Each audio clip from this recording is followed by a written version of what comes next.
Ce que je vais vous révéler maintenant pourrait complètement changer votre façon de vieillir, et si vous restez jusqu'à la fin, vous aurez entre les mains un programme complet, précis et immédiatement applicable pour retrouver une force que vous pensiez perdue pour toujours. Une étude récente a démontré que votre corps perd entre 1 et 2% de sa masse musculaire chaque année. Les médecins appellent ce phénomène la sarcopénie. Et si vous ne faites rien pour y remédier, vous deviendrez progressivement plus faible, moins stable, et dépendant des autres pour des tâches aussi simples que vous habiller ou monter un escalier. Mais voici ce que votre médecin ne vous dit probablement pas. Vous pouvez stopper ce processus. Ces 5 exercices que je vais vous présenter ne font pas que ralentir la perte musculaire. Ils peuvent restaurer la force, l'équilibre et l'autonomie que vous pensiez avoir perdu à jamais. Et la meilleure partie, c'est que vous pouvez tous les réaliser chez vous, sans aucun équipement, dès aujourd'hui. Ces exercices ciblent les véritables causes de la perte musculaire. Chacun d'entre eux inclut des adaptations pour différents niveaux de capacité physique. Que vous n'ayez jamais fait d'exercice de votre vie ou que vous repreniez le mouvement après des années d'inactivité, vous pourrez les pratiquer en toute sécurité et de façon efficace. Le premier mouvement est le squat profond. Vous l'évitez peut-être instinctivement, mais ce seul mouvement, réalisé correctement et de manière régulière, pourrait bien être l'outil le plus puissant que vous n'utilisez pas encore. Chaque fois que vous vous levez d'une chaise, que vous vous asseyez aux toilettes, que vous ramassez quelque chose par terre ou que vous jouez avec vos petits-enfants, vous effectuez un squat. Lorsque vous perdez cette capacité, vous commencez à vous aider avec vos mains pour vous relever. Vous évitez de vous baisser, et progressivement les tâches les plus simples deviennent des épreuves. Voici pourquoi cet exercice fonctionne. Le squat renforce vos fessiers, vos quadriceps, vos ischio-jambiers et votre centre du corps. Près de la moitié de la masse musculaire totale de votre corps se trouve dans ces zones, et tout cela en un seul mouvement. Ce sont précisément ces muscles qui combattent la sarcopénie et préservent votre mobilité et votre indépendance. Pour le réaliser correctement, commencez par la méthode assis debout. Trouvez une chaise solide sans roulette. Asseyez-vous avec les pieds écartés à la largeur des épaules, bien à plat sur le sol. Croisez les bras devant votre poitrine. Inspirez profondément, puis en expirant, appuyez vos pieds dans le sol et levez-vous lentement. Ressentez le mouvement dans vos jambes et vos fessiers. Ensuite, abaissez-vous à nouveau avec contrôle. Ne vous laissez pas tomber dans la chaise. La plus grande erreur est de laisser les genoux s'effondrer vers l'intérieur ou de soulever les talons du sol. Gardez votre poids dans vos talons et vos genoux alignés au-dessus de vos orteils. Si même la version avec chaise vous semble difficile, commencez simplement par pratiquer la descente. Asseyez-vous aussi lentement que possible, en développant votre force dans cette descente contrôlée. Si vous trouvez cette vidéo utile, abonnez-vous maintenant et activez la cloche pour ne rater aucun de nos prochains programmes, parce que la suite arrive très vite et vous ne voudrez pas la manquer. Passons maintenant à quelque chose qui va renforcer l'ensemble de votre haut du corps. Le deuxième exercice est la pompe modifiée. Les pompes vous donnent la force nécessaire pour pousser une lourde porte, vous relever du sol après avoir jardiné, pousser un chariot de supermarché ou même vous redresser dans votre lit. Sans force dans le haut du corps, ces tâches quotidiennes deviennent épuisantes voire impossibles. Les pompes renforcent votre poitrine, vos épaules, vos triceps et votre centre du corps simultanément.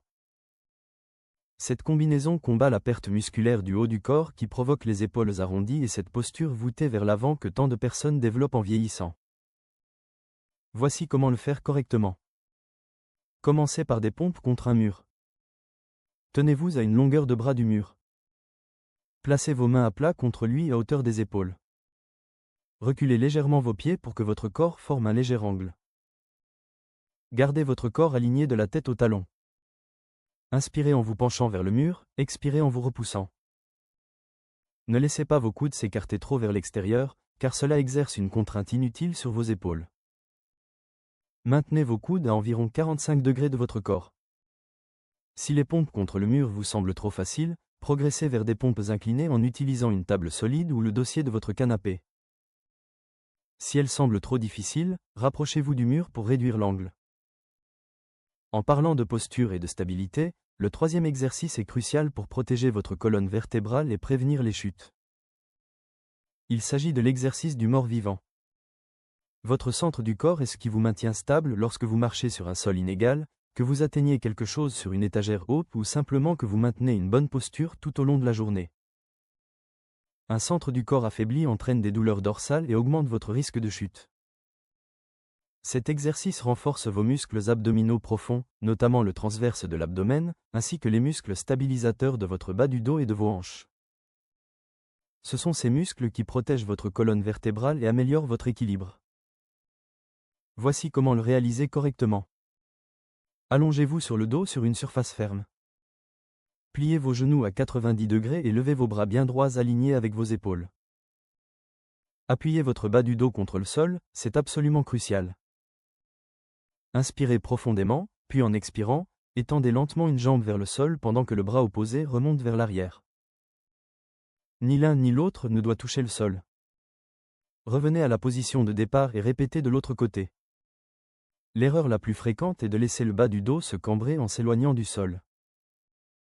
Cela réduit l'activation des muscles du centre du corps et peut provoquer un inconfort.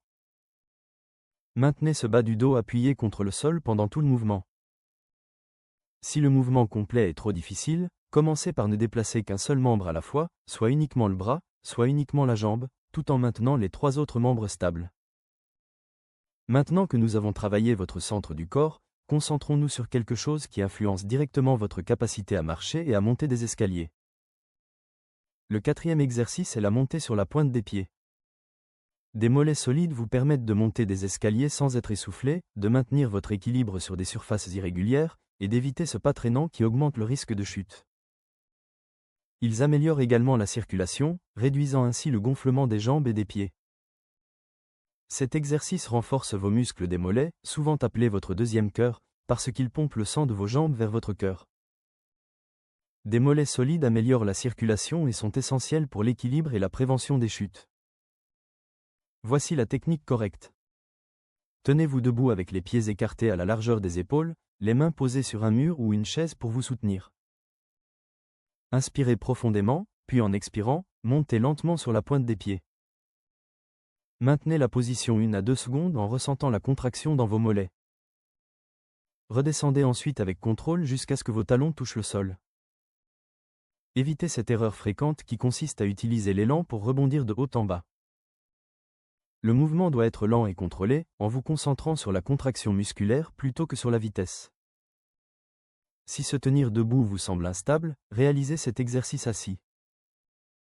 Asseyez-vous sur une chaise avec les pieds à plat sur le sol et soulevez simplement les talons en gardant les orteils plantés. Vous activerez tout de même vos mollets en toute sécurité. Maintenant que nous avons renforcé vos mollets pour une meilleure circulation et un meilleur équilibre, ciblons les muscles souvent oubliés qui vous maintiennent stable lorsque vous vous déplacez dans la vie quotidienne.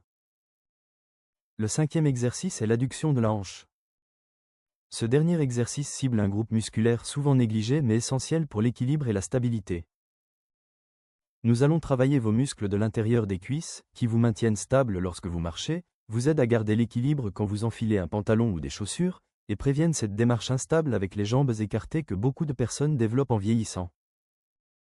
L'adduction de la hanche renforce vos muscles adducteurs, les muscles de l'intérieur de la cuisse qui stabilisent votre bassin et soutiennent votre torse pendant le mouvement. Quand ces muscles sont faibles, votre équilibre se détériore et votre risque de chute augmente. Voici comment le réaliser correctement. Asseyez-vous sur une chaise solide avec les pieds à plat sur le sol et les genoux pliés à 90 degrés. Placez un petit coussin ou une balle entre vos genoux. Inspirez profondément, puis en expirant, serrez doucement le coussin avec vos jambes en activant les muscles de l'intérieur des cuisses. Maintenez la position 3 à 5 secondes, puis relâchez avec contrôle. Voici ce que je vois souvent comme erreur, utilisez les mains pour aider à serrer le coussin. Le travail doit venir entièrement des muscles de l'intérieur des cuisses. Évitez également de retenir votre souffle, continuez à respirer tout au long de l'exercice. Et si vous n'avez pas de coussin ou de balle, vous pouvez simplement presser vos genoux l'un contre l'autre sans aucun objet entre eux. Vous ressentirez tout de même l'activation dans vos cuisses. Voyons maintenant exactement comment assembler tout cela en une routine qui fonctionne vraiment. Je vais vous donner 3 niveaux différents, débutant, intermédiaire et avancé, pour que vous puissiez commencer là où vous en êtes et progresser en toute sécurité. Si vous êtes novice en exercice ou si vous n'avez pas été actif depuis un moment, commencez par le plan débutant pour les semaines 1 et 2. Vous le ferez seulement 3 jours par semaine, le lundi, le mercredi et le vendredi. Votre corps a besoin de temps pour s'adapter, et la régularité compte bien plus que l'intensité à ce stade. Voici ce que vous ferez. Squats assis debout, une série de 5 à 8 répétitions. Pompe contre le mur, une série de 5 à 8 répétitions. Exercice du mort-vivant, une série de 5 répétitions de chaque côté. Montée sur la pointe des pieds assis, une série de 8 à 10 répétitions. Adduction de la hanche assis, une série de 8 à 10 répétitions. En vous reposant 30 à 60 secondes entre chaque exercice, la routine complète devrait durer environ 10 minutes. Une fois que vous avez terminé ces 2 premières semaines, vous êtes prêt pour le plan intermédiaire des semaines 3 et 4. Vous pouvez maintenant passer à 4 jours par semaine et ajouter une deuxième série. Squats assis debout, 2 séries de 8 à 12 répétitions. Pompe contre le mur ou incliné, 2 séries de 8 à 12 répétitions. Exercice du mort-vivant, 2 séries de 8 répétitions de chaque côté. Montée sur la pointe des pieds debout, 2 séries de 10 à 15 répétitions. Adduction de la hanche avec coussin, 2 séries de 10 à 15 répétitions. Cela devrait prendre environ 15 minutes. Après la 5e semaine, vous êtes prêt pour le plan avancé. Vous pouvez désormais faire cela 5 jours par semaine si vous le souhaitez, ou rester à 4 jours mais augmenter le niveau de difficulté. Squat au poids du corps ou avec aide de la chaise, 2 à 3 séries de 12 à 15 répétitions. Pompes inclinées ou sur les genoux, 2 à 3 séries de 10 à 15 répétitions.